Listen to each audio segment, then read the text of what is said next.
রাখবে নবীর ফানা কার লাগিয়া এত কিছু গড়ছো স্বপ্নের দুনিয়া দু চোখ বন্ধ হইলে পরে যাবে তোমায় ভুলিয়া রে দু চোখ বন্ধ হইলে পরে যাবে তোমায় ভুলিয়া আল্লাহুম্মা সাল্লি আলা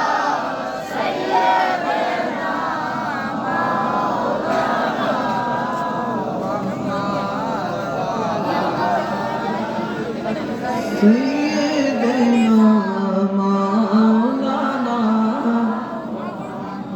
मुझे कुछ मिले या ना मिले तो मदीना मिले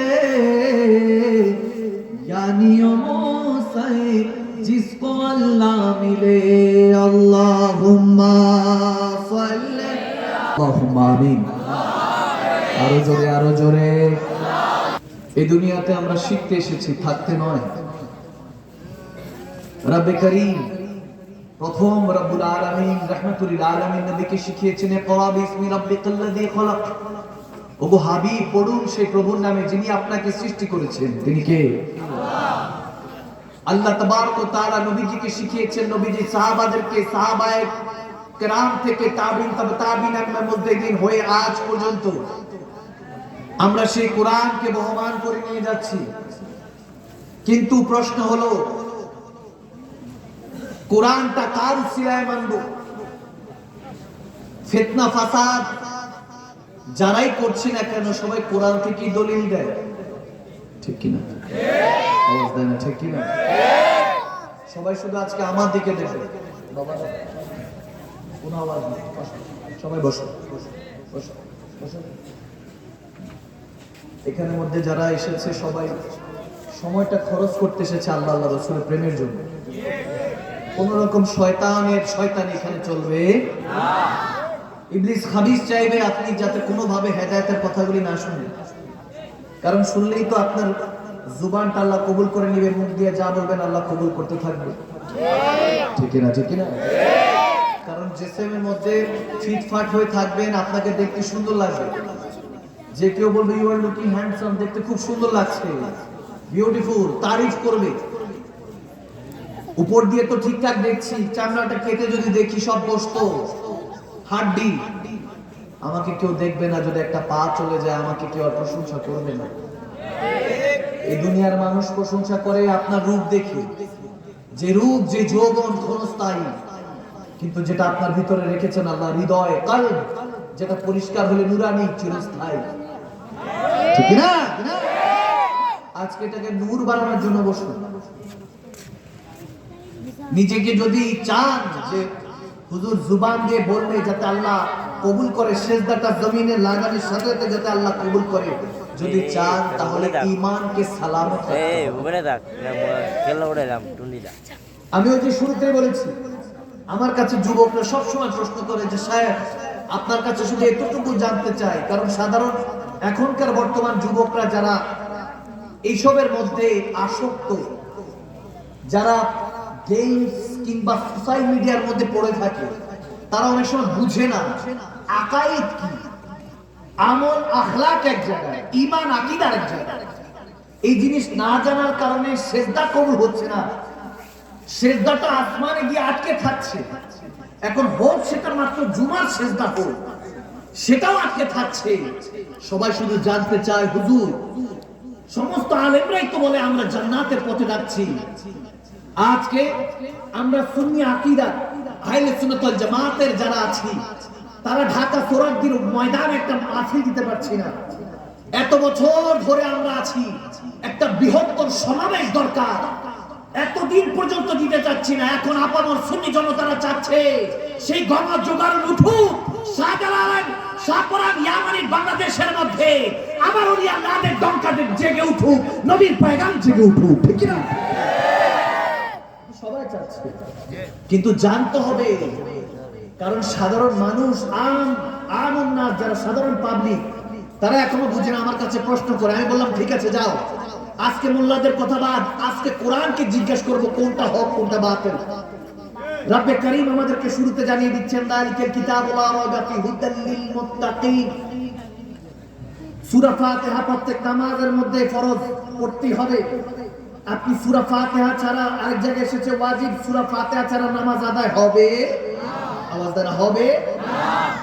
এই এলাকার মধ্যে সূরা ফাতিহা ছাড়া নামাজ হয় নাকি? এখন সূরা ফাতিহা প্রত্যেক রাকাতে পড়তে হয়, কিন্তু সূরা ফাতিহার সাথে আরেকটা সূরা পড়তে হয়। একই সূরা বারবার পড়া যাবে না, শুধু একটা মাত্র সূরা, সূরাতুল ফাতিহা।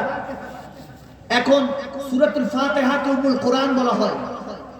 হাদিসের মধ্যে এরকম হাদিসে কুদসিতে এসেছে সূরা ফাতিহা 7 আয়াতের উপর। এবং আমরা যখন সিজদা দিই, দুই জানু, দুই পা, দুইটা হাত এই সহ মুখমণ্ডল সহ 7টা হাড্ডির উপরে আমরা সিজদা দিই। সুবহান রাব্বিল আলা যখন সূরা ফাতিহা পড়ে 7 হাড্ডির উপরে যখন সুবহান রাব্বিল আলা বলে জমিনের মধ্যে সিজদা দেই, আল্লাহ এই সিজদার কারণে 7 জাহান্নামের আগুন আপনার জন্য হারাম করে দেয়। সুবহানাল্লাহ। বারহাল এরপরে দেখেন সূরাতুল বাকারা, একটা গাভীর নাম। আপনি তো সারা জীবন জানার চেষ্টাই করলেন না। মুয়াজ্জিন মসজিদে আযান দিচ্ছে, 5000 টাকার চাকর মনে হয়। ইমাম সাহেব নামাজ পড়াচ্ছে 5 ওয়াক্ত, চাকর মনে হয়। খতিব সাহেব জুমা পড়াচ্ছে, চাকর মনে হয়। না না না না, ইউ আর অ্যাবসলিউটলি রং। আপনি রং। তাদেরকে চাকর মনে করবেন না, তেনারা আপনাদের ইমাম। ঠিক কি না? ঠিক। এই সুদখোর, ঘুষখোর এদেরকে আপনারা নেতা বানান, যাদেরকে বোমা মারলে সূরা ফাতিহা তেলাওয়াত করতে পারবে না, তাদেরকে নেতা না বানিয়ে যারা কোন করে শীতের মধ্যে ওযুটা করে, যারা হাইয়ালান ফালার জবাব দিতে মসজিদে পৌঁছে যায়, এরকম 2-4টা ইমানদারকে, ইমাম সাহেব, খতিব সাহেবকে প্রাইম মিনিস্টার বানিয়ে দেখেন, খতিব সাহেবদেরকে এমপি মন্ত্রী বানিয়ে দেখেন, সমাজের মধ্যে দেখবেন চিত্র চেঞ্জ হয়ে গিয়েছে। যারা দেশের টেনে দশেরটা খাচ্ছে, এরকম যারা জনগণ আছে, যারা দুর্নীতি করছে, দুর্নীতিবাজ, এদেরকে যারা রেপ করে, ধর্ষণ করে, বলাৎকার করে, এরকম ওয়ালের নামের জালেমরা, যারা দুর্নীতি করছে, নেতা নামের খেতারা, যারা টাকার জোরে আজকে জেল থেকে ছুটে যায়, যারা টাকার জোরে সমাজের থেকে রেহাই পেয়ে যায়, তাদেরকে কিছু লাগবে না। ইমাম সাহেব, খতিব সাহেবদের মাধ্যমে কাজী নির্ধারণ করেন, শায়েখে তরিকতদের মাধ্যমে 2-4টা হাদিস মারদুদকে মানুষদের সামনে, সাধারণ পাবলিকের সামনে ফাঁসির কাস্টি দিতে ঝুলিয়ে দেন, সব আলিফের মতো সোজা হয়ে যাবে। কি বুঝেন? নেতৃত্ব দরকার আমাদের। আমাদের নেতৃত্ব কোথায়? নেতৃত্ব দরকার, ব্রড মাইন্ডেড দরকার। পৃথিবী কি অবস্থায় চলছে এই জিনিস স্যাটেলাইটের মাধ্যমে চলে। যারা মোবাইলে আসক্ত, ফ্রিল্যান্সিং করছেন, কম্পিউটার মধ্যে কম্পিউটার দিয়ে চলাফেরা করার চেষ্টা করছেন, তাদের উদ্দেশ্যে বলতে চাই 2-4টা কথা। এরপর আমি হাদিস কোরআনে পাকের তাফসীরে চলে যাব। লাস্ট এই জায়গার কথাগুলি শেষ করি। এগুলোর মাধ্যমে দেশ চালানো হচ্ছে যুবকদেরকে, যুবক যুবতী আসক্ত হয়ে আছে। একটাবার মনে রাখেন, নাসা থেকে শুরু করে সব ইহুদি নাসারাদের, এরা যদি স্যাটেলাইট অফ করে দেয়, এই জিনিস অকেজো হয়ে পড়বে। আপনার মূল্যবান লাখো টাকার জিনিস মূল্যবান অমূল্য হয়ে যাবে। যারা কম্পিউটারের মধ্যে পড়ে আছেন, মোবাইলের মধ্যে পড়ে আছেন, এগুলো থেকে বের হয়ে সত্যি করে বলছি, ক্ষেত খামারে কাজ করেন, অনেক কাজে দিবে, অনেক কাজে দিবে। আমাদের বাপ দাদারা আমাদের আগে ওগুলো করেই চলেছে। আমরা বেশি আপডেট হতে গিয়ে ব্যাকডেটেড হয়ে যাচ্ছি। বারবার যেটা বলছিলাম, এবার খুব গভীর মনোযোগে এই জায়গায় রাখুন। কোরআনকে জিজ্ঞেস করলাম, কোরআন তোমার কাছেই তো দলিল দেয়, তোমাকে দিয়ে দলিল দেয়। কেউ কেউ বলে আমার নবীর ক্ষেত্রে বলে, আল্লাহ তাবারক ওয়া তাআলার ক্ষেত্রে বলে। যেমন আমরা কোরআনের মধ্যে এসেছে, ইন্নাল্লাযীনা ইউবাইউনাকা ইন্নামা ইউবাইউনাল্লাহ ইয়াদুল্লাহি ফাওকা আইদিহিম। উলামায়ে কেরামরা বসা, এই জন্য আমি একটু তাফসীর করব, খেয়াল করবেন। কোরআনের মধ্যেই আছে, আল্লাহ তাবারক ওয়া তাআলা বলতেছেন, নবীর হাতে বায়াত হলে আমি আল্লাহর হাতে বায়াত হয়ে গিয়েছি। সুবহানাল্লাহ। ইয়াদুল্লাহি ফাওকা আইদিহিম, ইয়াদুল্লাহ মানে আল্লাহর হাত। আল্লাহ বলতেছেন যারা নবীর দামানে চলে এসেছো তোমাদের টেনশন নেই, ইহকাল পরকালে আমি আল্লাহ হাত দিয়ে প্রোটেক্ট করবো। সুবহানাল্লাহ। বললাম আল্লাহ কথাটা শুনে তো ভালো লাগলো, মালিক কথাটা শুনে ভালো লাগলো, কিন্তু আল্লাহ তোমার তো হাত নাই, কারণ হাত মারলে বাজু, বাজু মারলে দেহ, দেহ মারলে পেট, একটা মানুষ চলে আসতেছে।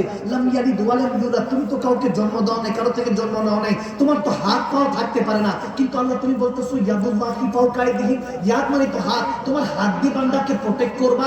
তখন আল্লাহ বলতেছে হ্যাঁ তোমাকে ভালো মতো বুঝতে হবে। দেখেন একই কোরআনের মধ্যে আমরা বলতেছি হ্যাঁ আমার নবীর ক্ষেত্রে অনেকে বলতেছে যে আনা বাশারুম মিসলুকুম, কুল ইন্নামা আনা বাশারুম মিসলুকুম, আমার নবী তো সকলের মতোই মাটি মাংসে গড়া মানুষ, নাউজুবিল্লাহ, আমার আপনার মতোই দোষ গুণে ভরা, নাউজুবিল্লাহ, এরকম কোরআন থেকে তারা দলিল দিচ্ছে। আবার একই কোরআনের মধ্যে আছে কাদ জাআকুম মিনাল্লাহি নূরুন ওয়া কিতাবুম মুবিন, আমার আল্লাহ আমার নবীকে নূর বানিয়েছে। সুবহানাল্লাহ। একই কোরআনে আছে, এক কোরআন, তুমি আমাদেরকে দ্বিধাদ্বন্দ্বে কেন ফেলছো?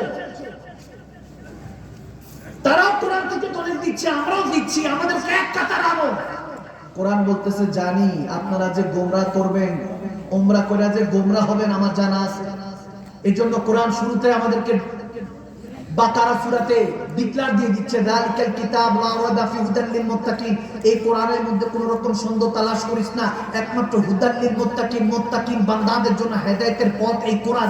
এখন জিজ্ঞেস করলাম যদি মুত্তাকিন বান্দাদের জন্য এই কোরআন হেদায়েতের পথ হয়, একই কোরআনের মধ্যে এত রকম কনফিউশন কেন, এত রকম বিতর্ক কেন?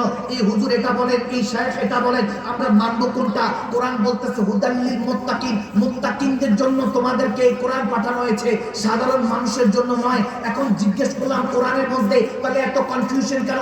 তখন আলেমে দ্বীনরা আমাদেরকে জানাচ্ছেন কোরআনের মধ্যে, কোরআনে পাকের মধ্যে আয়াতে মুহকামাত, মুতাশাবিহাত, মুকাত্তাআত কিছু হরফিয়াত আছে, যেমন আলিফ লাম মিম ইয়াসিন তাহা, যেগুলোর অর্থ আমরা জানি না, আল্লাহু রাসূল আলাম, আল্লাহর রাসূল ভালো জানেন, এটাই বলি। তখন জিজ্ঞেস করলাম এই কোরআনের মধ্যে এত রকম আয়াত কেন? বলে তিন ধরনের আয়াত আছে যেগুলো নিয়ে আকীদা একজন বানিয়েছেন, আকীদা ঈমান বানানো যাবে না। যেমন আল্লাহর হাত বলতে পারবে না, বলবো আল্লাহর হেফাজত। যখন মানুষকে নবীর সাথে তুলনা হবে মানুষ মনে করবে না, তবে নবীর মতো, নবী হলেন বাশার, আফজালে বাশার, সমস্ত মানুষ থেকে উত্তম, তবে মানুষের পোশাক পরেছেন, তিনি নূর আলা নূর, তেনাকে মানুষ মনে করো না। এখন কোরআনকে জিজ্ঞেস করলাম এ কোরআন তুমি তো সে কোরআন যে কোরআন পড়ে আবু বকর সিদ্দিক, সিদ্দিক আকবর হয়েছে, এ কোরআন তুমি তো সে কোরআন যে কোরআন পড়ে হযরত ওমর ইবনুল খাত্তাব ফারুক আযম হয়েছে, এ কোরআন তুমি তো সে কোরআন যে কোরআন পড়ে ওসমান গনি যুন্নুরান হয়েছে, এ কোরআন তুমি তো সেই কোরআন